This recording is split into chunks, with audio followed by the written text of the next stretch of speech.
अस्सलाम वालेकुम मलगोरो बेगा په آی پی ایل کې کولکتا نایټ رایډر ممبئی انډین لا یو ډیر غټ شکست ورکړی دی چې دې شکست خوړو سره د ممبئی انډین کمپلیټ چانس ختم شو د سیمی فائنل ته د کوالیفای کېدو. ممبئی انډین د آی پی ایل کې تر اوسه پورې 11 میچونه کړي دي او په دغه 11 میچونو کې صرف 3 میچز چې کوم دي ممبئی انډین ګټلي دي. ممبئی انډین کپتان روهیت شرما چې کله چینج کو هاردیک پانډیا کپتان کو ډیر زیات تنقیدونه فینس چې کوم خفوتي ډیر زیات خراب آی پی ایل دا ځل د ممبئی انډین ټیم تیر شو او ممبئی انډین ټیم کچره تاسو ګورئ نو ډیر مضبوط ټیم دی ډیر مضبوط سایډ دی دا غي اوپننګ دا غي میډل اډر دا غي خص مطلب خو سترانګ هټران او بالینګ لاین اپ خبر پور خو کمپلیټ یو مضبوط ټیم دی خو بیا هم پای پی ایل کې دا غي ډیره خراب روزي. بیگانی میچ کې کولکتا نایټ رایډر تقریبا 12 کال پس 2012 کې لاست ټایم کولکتا نایټ رایډر ممبئی انډین له شکست ورکړو او دا شکست ول په 2024 کې ورکو جی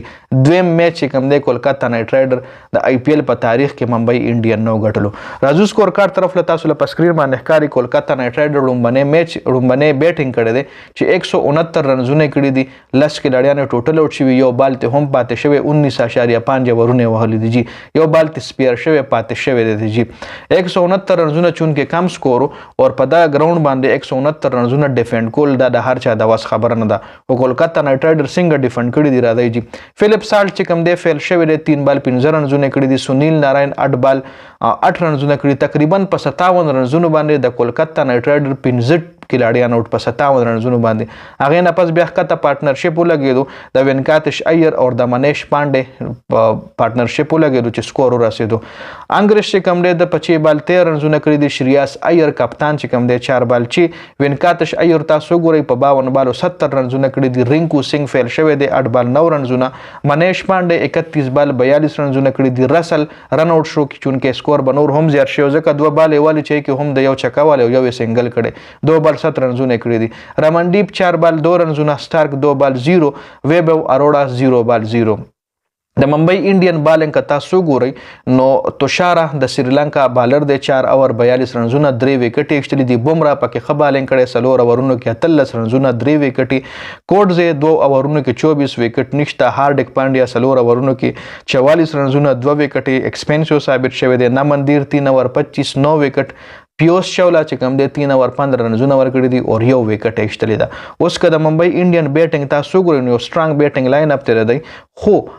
سکور چې کوم دی د نه د کړه په 145 رنزونو باندې د ټوټل ټیم اوټ شوی دی په 145 رنزونو باندې او د میچ ته په 24 رنزونو باندې کولکتا نایټ رایډر ګټلې دي ایشان کې شان 7 بال 13 بولډ کړي دي سٹارک روهیت شرما 12 بال 11 فیل شوی دی نمندیر 11 بال 11 سوریه کومار ور سره خاص سکور کړي په 35 بالو باندې 56 تر سوچ دی ولاړو نو کو کې آر دا سوچ چې دا میچ موږ نشو ګټلې خو دې بیا اوټ شو تلک ورما 6 بال 4 نهال وډیرا 11 بال 6 رنزونه کړي دي هاردیک پانډیا بیا 3 بال 1 رن ټیم ډیوډ ولاړو د چونکه سکور راړولو خو دې بیا هم لاست کې اوټ شو 20 بال 24 رنزونه د کړي دي کوډزه 7 بال 8 رنزونه پیوس چولا 1 بال 0 اور بومراه 1 بال 1 ناٹ آؤٹ پاتې شوی دی ویب اف اروڑا 3 اور 35 رنزونه ورکړي وکټ نه دشتي میچل سٹارک یو ځل بیا خبالنګ کړي سلور وکټ ایکچلی دی په سلور اورونو کې 33 رنزونه هم ورکړي دي ورون چکرورتی 4 بال 4 اور سوري 4 اور کړي دي اور 22 رنزونه ورکړي 2 وکټ ایکچلی خبالنګ کړي سپینرانو د پاره دا پیچ جوړو جی سنیل ناراین 4 اور 22 دو هم ورکړي دي 2 وکټ ایکچلی دي اور انډر رسل چې کوم دی د 4 ورکړي دي 30 رنزونه ورکړي دي اور 2 وکټ پکې د هم ایشتلی دی جی نو دا میچ چې کوم دا کولکتا نایټ رایډر په 24 رنزونو باندې د ممبئی انډین نه ګټلې دی او د ممبئی انډین چې کوم د سیمی فائنل یا د پلی آف هوبو هغه ول نیمګړی پرې خو جی نو په دې ویډیو کې دا مکمل سکور کارډ د ویډیو کتلو زیاته مننه والسلام.